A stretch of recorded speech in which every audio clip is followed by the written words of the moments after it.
Memberi dalam kekurangan, sanggup tidak? Kali ini saya mau mengangkat kisah janda di Sarfat yang tertulis dalam 1 Raja-Raja 17 ayat 9 sampai 16. Allah berkata kepada Elia di ayat yang ke-9, "Bersiaplah, pergilah ke Sarfat dan diamlah di sana. Ketahuilah, aku telah memerintahkan seorang janda untuk memberi engkau makan." Di ayat ini Allah memotivasi seorang janda di Sarfat untuk menerima Nabi Elia dan memotivasi Nabi Elia di Sungai Kerit pada masa kekeringan dan kelaparan karena tidak ada lagi yang akan mengantar makanan. Janda di Sarfat adalah seorang yang dominan teori X dari McGregor. Dia adalah seorang yang rajin, tapi karena dia punya keterbatasan dalam adat istiadat dan budaya dan merupakan orang asing di tempat itu, sehingga ia sering tidak dianggap. Bila melakukan sesuatu harus diminta dulu, diperintah dulu, disuruh dulu, dibimbing dulu, atau diawasin, atau dipaksa dulu. Dia seorang yang mencoba menghindari tanggung jawab dan mementingkan diri, dipaksa agar mau bekerja dengan sungguh-sungguh. Dalam buku Para Nabi dan Raja halaman 105, janda itu bukan seorang Israel. Ia sama sekali tidak mempunyai kesempatan dan berkat sebagaimana yang dinikmati oleh umat pilihan Allah. Akan tetapi ia seorang yang percaya kepada Allah yang benar. Di sini mulai ceritanya di ayat yang ke-10. Elia berseru kepada perempuan itu, katanya, "Cobalah ambil bagiku sedikit air di dalam kendi supaya aku minum." Dan di ayat 11 Elia berseru lagi, "Cobalah ambil juga bagiku sepotong roti." Apa jawaban perempuan ini? Ia menjawab, "Demi Tuhan Allahmu yang hidup, sesungguhnya tidak ada roti padaku sedikit pun, kecuali segenggam tepung dan dalam tempayan dan sedikit minyak dalam buli-buli. Aku mau pulang dan mengolahnya bagiku dan bagi anakku, dan setelah kami memakannya, maka kami akan mati." Saudara-saudara tahu, padahal di dalam buku Para Nabi dan Raja halaman 106 ayat 1, Allah telah memberitahukan sejak awal kepadanya akan kedatangan tamu yang harus disambut dengan baik dan diberi makan. Allah tahu karena janda di Sarfat itu seorang yang menderita karena kemiskinan.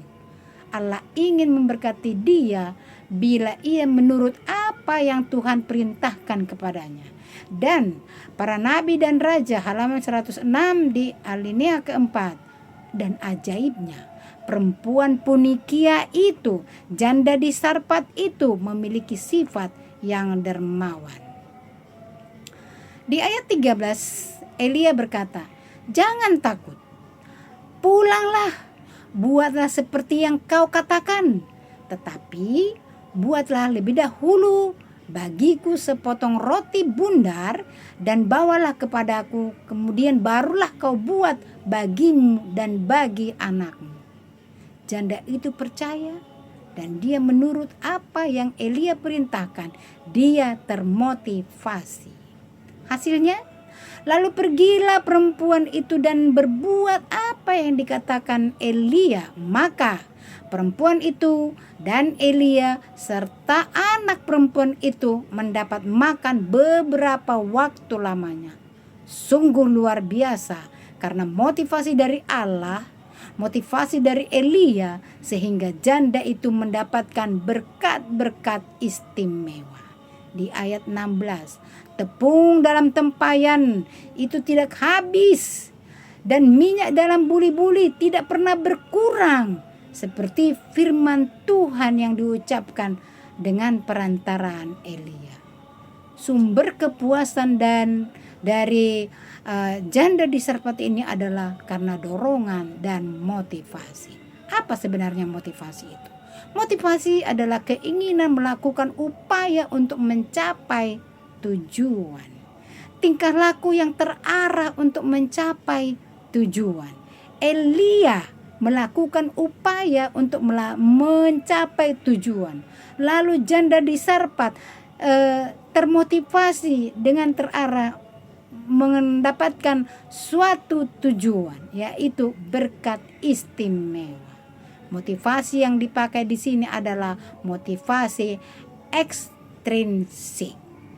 Sebagai implikasi dan makna motivasi yang saya bawakan pada saat ini adalah Rumah Tangga Advent 446 alinea kedua. Kristus harus melakukan segala usaha untuk membahagiakan semua orang yang di sekeliling kita oleh gembira, simpati, dan menunjukkan kasih. Biarlah mereka melihat di dalam diri kita bahwa walaupun kita hidup sederhana, tapi mempunyai roh berterima kasih dan merasa senang menyambut tamu. Teladan yang demikian akan mempunyai pengaruh yang positif. Dan ada janji Tuhan di dalam Rumah Tangga Advent halaman 447 ayat 1. Mereka yang menjamu saudara-saudara seiman dan tidak seiman di dalam Kristus melakukan sesuatu yang menguntungkan baik para tamu maupun diri sendiri. Dan dikatakan ini yang kita lakukan ini akan dicatat di surga sebagai suatu kebajikan yang mendatangkan berkat-berkat istimewa juga buat kita. Oleh karena itu, mari kita termotivasi supaya kita memiliki sifat ramah dan suka bertamu. Sekian, Tuhan memberkati.